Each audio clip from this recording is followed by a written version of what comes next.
Hey guys, this is Marina Tolentino. I'm back again for another video, and we're kind of walking through right now this series of what to do for new agents. So you've just got your license, you've been interviewing with different brokers, hopefully you've found someone to work with. And then last week we were talking about how to set up your business, right? So what are the initial things you need to do to kind of take care of business, make sure that you're set up for success. Today, this video is all about branding, personal branding, the importance of it, why it's no longer optional to have a personal brand, but in fact mandatory going into 2022. And I don't want to hear any excuses of why you shouldn't have a personal brand. And so I know it can be confusing. There's a lot of things to factor in when it comes to personal branding and how to even start going through the process and figuring out how you're gonna set that up. So I actually sat down with my friend Taylor of The Social Estate, and she's also my teammate with the Ferris team, born and raised from Oahu and just moved over to Colorado to expand our team over there. But she runs a personal branding company for real estate agents. And so I thought it'd be perfect to talk with her. We did this over Instagram Live, so I'm gonna share that next, and you guys can just kind of see all the value and the advice that we sent everybody on the step-by-step of like, what is a personal brand? How do you do this? The critical things you should focus on instead of getting overwhelmed with all the things, and really just remembering that you cannot be everything to everybody. You need to be yourself because you have your own unique audience, and you just have to show up as you, be authentic. That's what people want from you. So here's the video, check it out. Okay, we want to just kick it off, or should we wait a little bit? No, we can kick it off. I'm stoked. Okay. Excited to talk with you all about personal branding. I think that it's a relevant topic that has been coming more and more, about, especially in the real estate space. So fun to dive into and kind of get our take on all of it. And then if there's any questions that people have and all of that stuff, we can run through those as well. But yeah. Okay, so let's just start. So basically my incentive for starting this was because we get these questions all the time, and I feel like you and I have done a really good job of creating our own personal brands across multiple platforms and multiple companies. So how do we do that? And how can we kind of give advice to other people who are just starting and they feel overwhelmed and they have no idea how to take advantage of the algorithm and all the things. And so we can just keep it super simple. I thought it was interesting. So we actually get Success magazine from EXP, right, for free. I just got it yesterday. And there's an article about personal branding in here. And so just to set the tone, he kind of defines it. This is with Donnie Dooch. I don't know who that is, but somebody good. But he says, a brand is a set of values, what a company stands for, what a person stands for, and what a religion stands for. But the difference today is the platforms that we share on. So before it used to be our reputation, it was like word of mouth. Now it's the architecture of what you put out there. It's how you're seen on social media platforms, what your Facebook page looks like, your Instagram, your Twitter, any way that we are projecting out to people beyond who's in front of you. That's your brand. And that's so true, right? Because that's what we do. The first time we're gonna talk to somebody is we're gonna look them up. I summarize it less. Like, it's just like your customer or client's perception of you, right? Based off of the information that they're given, like through word of mouth, or just based off of what you show them on your platform or other platforms, like whatever it may be. So I love that definition. I'm definitely gonna have to like go to the mailbox and snag mine and look through. Personal branding is often confused, right? Like for me personally, when I was starting Social Estate back in like 2020, which wasn't that long ago, it just feels the first thing that I was kind of like going through was like, okay, I knew who I wanted to help. I kind of knew what, area of expertise that I was going to take on, but like I focused so much on the aesthetics. Like, what's it going to look like? What's my logo? What's my colors? Like, I need to have like the perfect, prettiest looking font. And like that changed so much. Interesting. Yeah. It's just interesting because your logos, your fonts, your colors, they'll probably change. Like, I don't know anyone that has really stuck with the same logo for the past 50 years, right? But what is long-term is how you make people feel or how people perceive you, right? Or even just like your values, like he said, and what you stand for, what your whole business brand is all about. And going back and thinking about it, I wish I spent hours diving deeper into that than I did on finding the perfect color palette. You know what I mean? Yeah. So I think that would be like my number one tip to people is like, go download my freebie, because I wish I had that when I started. But all these prompts of like getting clear on what it is that you're about and what you want to, put out into the world. so that way you can be perceived in the right way, and then also like attract the right people that you want to attract, because we all don't want to work with people that aren't a great fit and vice versa.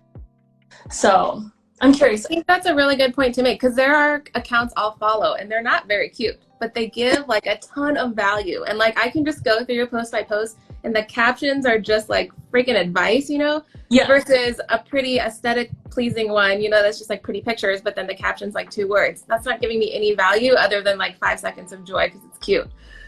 So it's all about like, again, how you're making people feel, how valuable you're being to serve information. I think that's huge. Why did you start Social Estate anyways? Can you kind of share what the incentive was? So I was actually in the social media like marketing space for Ferris team and helping agents. Like I started a lot of agents in the brokerage with stuff, and I was very resistant at first. Like I got requests from agents of like, can you help me with my email signature? And can you help me create, you know, a buyer presentation, and, you know, helping them with their print marketing and their digital marketing. And I was just very resistant. I was like, oh, no, like I only do this for, you know, these people. And I'm like, why am I resisting this so much if I'm good at it? And if it's obviously a need in this space, it could really help people.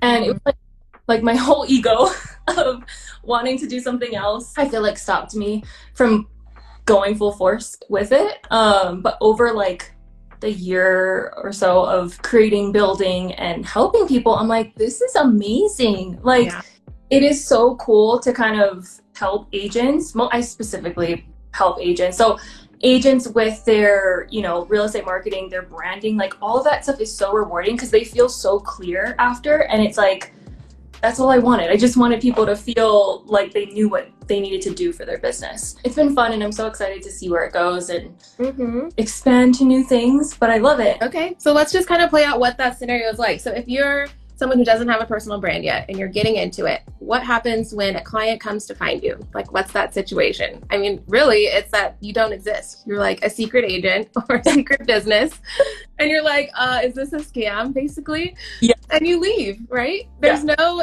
pull or call to action to be like, look, this is my social proof. This is why my clients love me. You have to reach out, basically. It's just like, okay, this is weird. Maybe they're like somewhere else and they have a different name. Like, it's so super like scary kind of. You know? Absolutely. Yeah. And then what happens when they have the personal brand? Like, what are the wins that we have once we have a personal brand? Can you kind of talk about that? Yeah. So I think having a personal brand is, I guess it's not really something that we set after as goals, right? Like, it's like, we focus on numbers, right? Serving more people, you know, helping more people, maybe even like vanity metrics as far as like reaching new audiences and things like that. But the reward of having a personal brand is the brand, I feel like, almost does a lot of the work for you. It's reviews, it's, you know, all of these things that kind of marry into one. And ultimately, like, I can't summarize it better than just the reputation that you have, and having your clients or your consumers kind of decipher whether or not that's the best fit for them or not, right? It's a differentiator in a competitive market. It's what sets you apart from someone that has the same exact offer as you or can provide the same exact service, but people are going to work with people that they know, like, and trust. So if they know that you're a mom, they know that you like to do yoga, that you love home decor, and that, you know, you are all about getting shit done, and they resonate with that. Maybe they share some of those, you know, similar interests.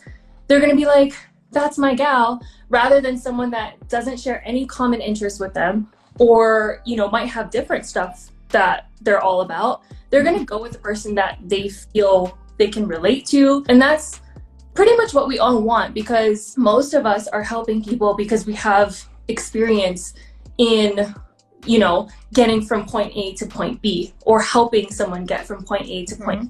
So if you can help more people do that are similar to you, or, you know, share similar values to you, it makes the process way more enjoyable rather than just going to some random show who you don't even know and then hoping that you're gonna get, you know, this amazing experience that you know? Yeah. So touching about connection, it really goes to say too, like, don't try to be all things to all people. All Yeah. people are not the same. So we can't all be creating the same shit, you know, like be Yeah. you, be unique, own what you do and why you do it and why you're unique. And your people will find you. You'll find your tribe, as everybody says. But I think that's huge too, because some people, they start their accounts and they're like, okay, I'm just going to copy what this person's doing because it's super cute and I just want to be like them. But it's not going to resonate your audience because you have a different group of followings. You have different friends and family, you know, like who is your dream client, and really identifying that. Okay, so let's kind of go into first steps. So for somebody who is, like we said, they're getting ready to start their personal brand. They know this is critical going into 2022. Like it's no longer optional. It's like a must-have for businesses. And especially just realizing with the next buying force, which is millennials, which is us, right? How do we really target them? They're going to be on social media. So you need to be too. What's your top tips and advice for getting them started? I feel like personal branding and just like in general, it's three things. It's clarity, consistency, and visibility, right?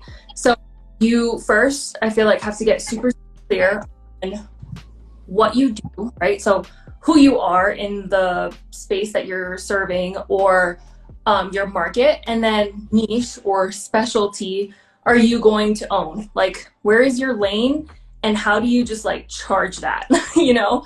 And then who, of course, like who specifically are you serving? And then getting clear again on your values, like what sets you apart? Like, do you value quality? Do you value quantity? Do you value whatever it is that it might be? Include that in your aspect. And then I feel like after that, you can kind of go through with making sure that those clearly defined things are consistent. So how often are you going to show up? Where are you going to show up, right? What are you going to constantly make sure is included in your content? Yeah. Whether it is, you know, your color palette or your logo or whatever, like where are you going to keep things almost like a uniform, right? And not just like what you wear or whatever, but a consistent quality basis so that when people come across your platform or whatever, they're like, I know that's a Marina post. Mm-hmm. I'm seeing her name above it just because of the look of the photo and how words are being said or whatever it is, right? Yeah. There's a lot that can go into consistency. And then visibility is important too, right? Like where are you going to be found? Like how do you want to be found? Are you going to do ads? Are you going to do long form blog posts? Are you going to do YouTube videos? Like whatever it is, get super, super clear on it. And I wish I did this like a year and a half ago, because I feel like it would have set me up so much farther faster, because that's like what you need foundational. Like all the other stuff's going to change. You're going to tweak time. And that's how like all businesses do, right? We change over, you know, trends and like news, but baseline, like get your foundations right. So clarity, consistency, visibility. And like the worksheet that I have, the link is in my bio, snag it and like open up a Google Doc or, you know, get your notebook out and just like jot down all the answers to this question. And I swear you will be so clear after. You'll just be like, okay, I can do this now. So I need to do that too. Yeah. Yeah. And all that's so good. And I think just hearing it, it kind of overwhelms me because there's so many options, right? So it's like, how do you, again, getting clear, but like just picking one or two to make it realistic and sustainable. Like, don't try to do all the things. Like, you can't do YouTube and TikTok and freaking everything. Like, you know? Absolutely. Like, for me, I definitely feel overwhelmed. And I think we and you and I can relate. Yeah. Multiple businesses, it's hard because you're like, I want to be known for all of these things because all of these things are me. Mm-hmm. But there's times where you just need to kind of zone in on one. And so that's what I did last month. I was like, I'm just going to zone in on one.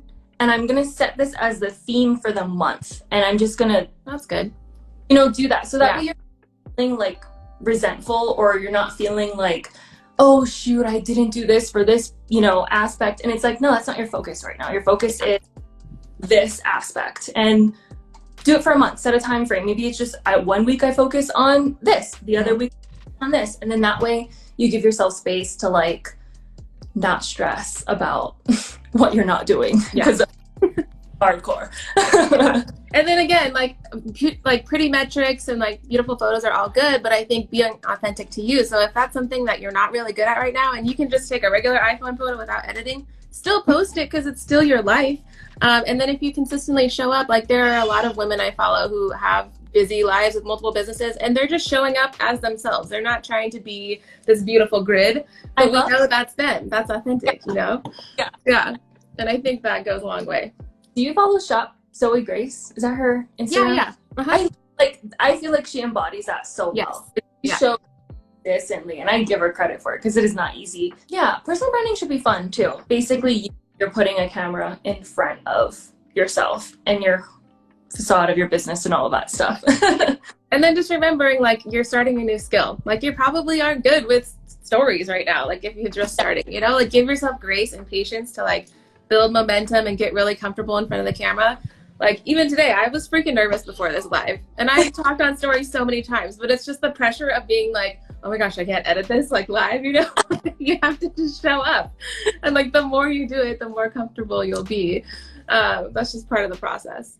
Okay, so let's kind of wrap this up because I don't want to take up too much of your time. But what would you say is like your favorite resources for people to go and like look at blog posts or to get inspiration? Like we love Jasmine Star, obviously, but who else is there in the space? For I guess personal, like for branding, I really like The Future, like FUTUR. So they have YouTube videos.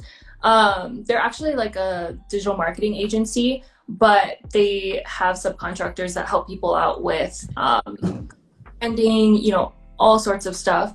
But Chris Do, like he is on, in my opinion, for branding. Like he's just so good at what he does, and he's very informative and educational. I love his content because I can relate to it and resonate with it. And then I would say like for social media, follow a bunch. Like there's so many different opinions and strategies and tactics out there that there's not really like one person that I could be like, that's it, that's the one. Because I kind of pull and take things from a bunch of different people. So I would just say like, go through on your explore page and start like scrolling through reels and just like following people that are in like the social media space, because some information is consistent, but some information is different, and it's like what's going to resonate with you or you know work for your business. So yeah, I wish I knew more on that aspect. Those are, I would say, would be my and then I think even just resources like Canva, right? There's so many good inspiration picks and like so many good ways to do graphics and fonts and things.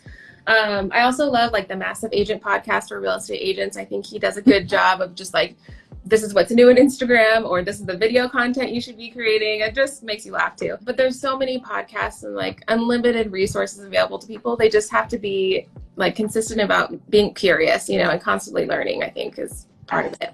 Yeah. But talking to people like us, like we're normal people and this is like fun for us. So ask us what we're doing different, you know, or what's going to change in the future, and just make it part of the conversation. Collaborating is like the best thing that you could possibly do, in my opinion.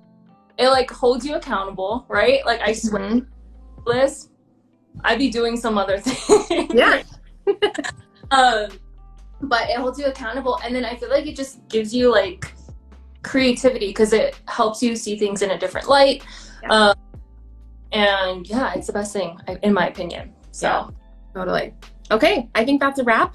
So now I have to figure out how to get this elsewhere and repurpose, because that's part of this. So we'll wrap up. But if you guys have any questions, shoot them over. If not, our DMs are always open. We like, I feel like we need to start a Facebook group of like chats, because it's so cool to see what other entrepreneurs and other businesses are doing in their own industries and applying it, you know, and just learn.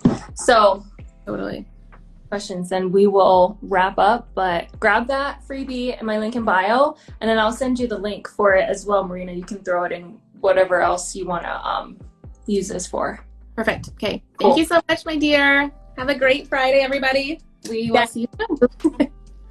Okay, bye. All right, so I hope you enjoyed that video of me and Taylor. It was really fun on Instagram. Technology always throws me off, and it makes me really nervous for a second because I don't know what I'm doing. But that's another point to this is you're not going to be an expert on day one. Creating your personal brand and showing up on social media, it takes being uncomfortable and it takes messing up and making silly mistakes. It makes you human. So don't ever be afraid to just show up because you are worried about what other people will think. They're just going to acknowledge like, hey, Marina's learning. This is awesome. I'm going to support her because of that. But with that, like we mentioned in the video, we have a freebie for you. So if you click on the link below in the description, right underneath this video, it's Taylor's freebie on how to get super clear on your personal brand. So it's gonna ask you a bunch of questions, walk you through the process, and really provide clarity on how to show up as yourself. Next week, we're gonna be talking about, in new agent advice, how to set up your database. So how are you gonna compile all these names of clients and friends and families and make sure that you're showing up for them in the way that they need you in the real estate space? So definitely, like I said, hit the subscribe button and we'll get that to you next. See you soon.